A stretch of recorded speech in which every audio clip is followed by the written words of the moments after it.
Sing-init ng sariwang gatas ang usapin sa linggong ito ukol sa bagong programa ni Yorme Isko Moreno. Ang solusyon niya raw kasi sa problema ng malnutrisyon ng mga batang Maynila ang pamimigay ng libreng gatas. At ang tawag sa gatas na ito, Your Milk. Fresh, malinis, maayos para maging malusog ang mga batang Maynila. 3 times a week, meron kayong gatas. Pero ang pangalan ng gatas na Your Milk hindi pumasa sa panlasa ng iba. Dapat hindi pinapangalan sa mga politiko yung mga projects, ang tax na yan na ginagamit na galing sa mga tao. Pero ang hindi na kailangang pang pagdebatihan o pagtalunan, ang gatas masustansya. Bago pa man nauso ang mga delivery rider, may ibang naghahatid ng mga fresh milk sa mga bahay-bahay at ang tawag sa kanila, lechero. Dito, sa probinsya ng Nueva Ecija, kayod kalabaw pa rin ang mga lechero at ang pinakamatanda sa kanila, si Tatay Lando, na 89 anyos na ngayon.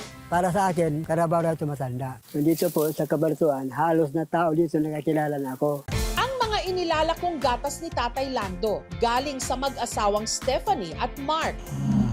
Tuwing alas 6 ng umaga, ginagatasan nila ang mga alaga nilang kalabaw na imported pa raw mula Brazil at Italy. Bago mo siya gatasan, hihimasin mo siya. Kakausapin mo siya dapat. Ito si Sampaguita. Hihimasin yung kanyang suso. Malambot pa, ibig sabihin, hindi pa siya galit. Pray na siya. Ayan. Nilalagyan po natin ng katsa para masala po natin yung mga debris o yung mga dumi.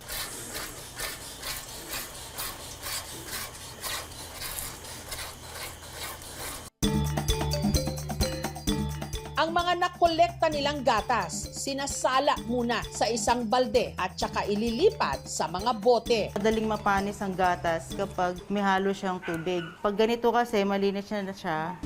Pagpatak ng alas 8, pipick upin na ito ni Tatay Lando. Ang gamit niya sa paglalako, ang kanyang lumang bisikleta na may sidecar. Makasulong sa katawan ko yung magbagbike, saka kasapasal ako.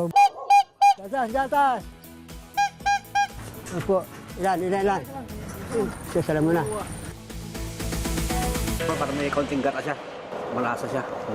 Kahit nung nasa Maynila pa lang daw siya, hanap buhay na ni Tatay Lando ang paglalako ng gatas. Hanggang sa ito rin ang itininda niya nung siya'y napadpad ng Cabanatuan. At ang kanya raw sikreto kung bakit kaya niya pa ring magbahay-bahay kahit pa magnonobenta na siya. Ano pa? E di ang tinda rin niyang gatas ng kalabaw. Araw-araw ako umiinom ng gatas ng kalabaw, kaya ako lumakas. Saka wala akong bisyo, saka panay-exercise ko. Ang gatas naman ng kalabaw o buffalo's milk, ito ay mayroong mas mataas na taba, calcium at potassium. Meron din itong vitamin D na nakakatulong din po sa teeth and bone development.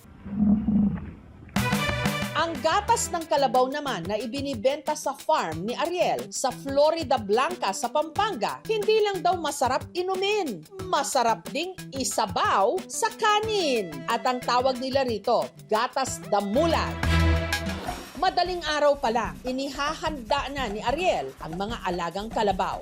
Bago gatasan, nilinis muna niya ang suso ng kalabaw. Linapit ko po yung sa kanyang anak para magmitlet po yung gatas, hindi na mahirapan hilahin.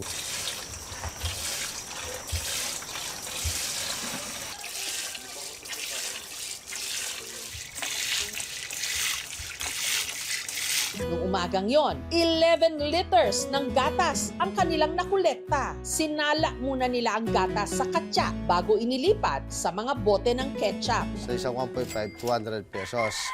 Ito naman po, 50 pesos. Isa sa mga suki ni Ariel ang mag-asawang Katrina at Hernani. Malinamnam siya na creamy. Pag inalo mo sa kanin, lalo na kung lalagyan mo siya ng konting asin o pampaalat. At masarap daw itong i-partner sa maalat na tuyo. Mula bata ako, yung lolo ko kasi maraming kalabaw. Kaya nasanay ako sa pagkain ng ganito. Gat Gatas damulag din daw ang secret ingredient ng kanilang paboritong kakanin o panghimagas, ang tibok-tibok. Mas malasa ang gatas damulag. Malalasahan mo talaga, meron siyang distinct taste na hindi mo makikita sa mga can. Iba talaga siya.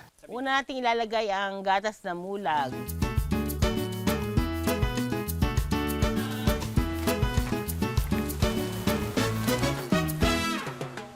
Masarap, kakaiba. Mas masarap pa sa condense, iba.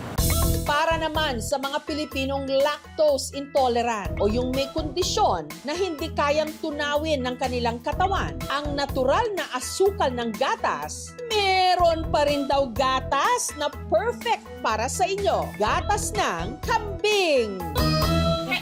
Ang gatas ng kambing ay naiiba dahil yung kanyang lactose or yung milk sugar niya ay kakaunti lamang. Dito sa Small Ruminant Center ng Central Luzon State University sa Nueva Ecija, may humigit kumulang 200 mga kambing. Meron silang mga nakalagay sa tenga. Tawag namin doon ay yung ear tag number nila. So yun yung identity nila. So una nating gagatasan ay si 77. So, yung mga kambing ginagatasan natin gamit itong tinatawag natin na milking stand. Sinasabi nila, paggatas daw ng kambing, baka maanggo. So, actually, hindi naman maanggo yun. Depende lang yun minsan kung papaano mo kinolekta. Lilinisan muna yung kanilang mga udder para masigurado natin na malinis at walang sasamang dumi doon sa mga gatas na makukuha natin. Pangalawang buga ay dapat na i-discard muna natin yun kasi maaaring nandoon sa unahan ay yung mga presence ng mga mikrobyo. Pag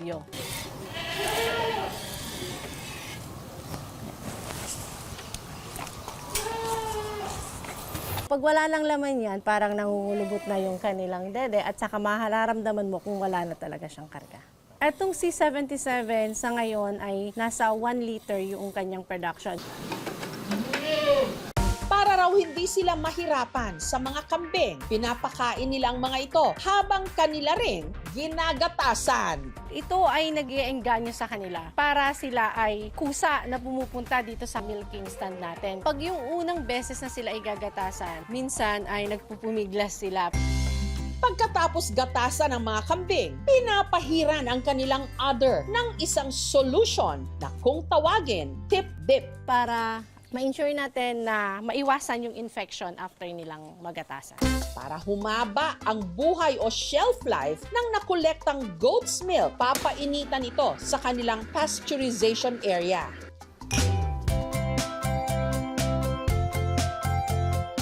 Very refreshing po, hindi po gano'ng stick. Para naman maengganyo ang mga chikiting na uminom ng gatas ng kambing, hinahaluan nila ito ng tsokolate, Chocomilk.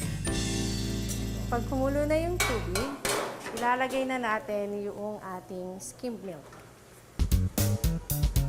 Cocoa or chocolate powder, sugar. Sunod na natin ilalagay yung ating goat's milk.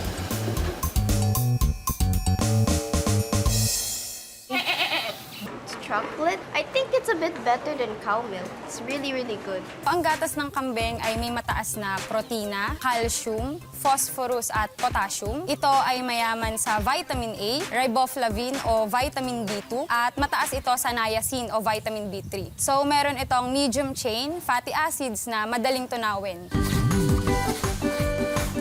Ang kalidad ng gatas na huhusgahan hindi sa tatak o pangalan, kundi sa ibinibigay nitong lakas at sustansya sa katawan.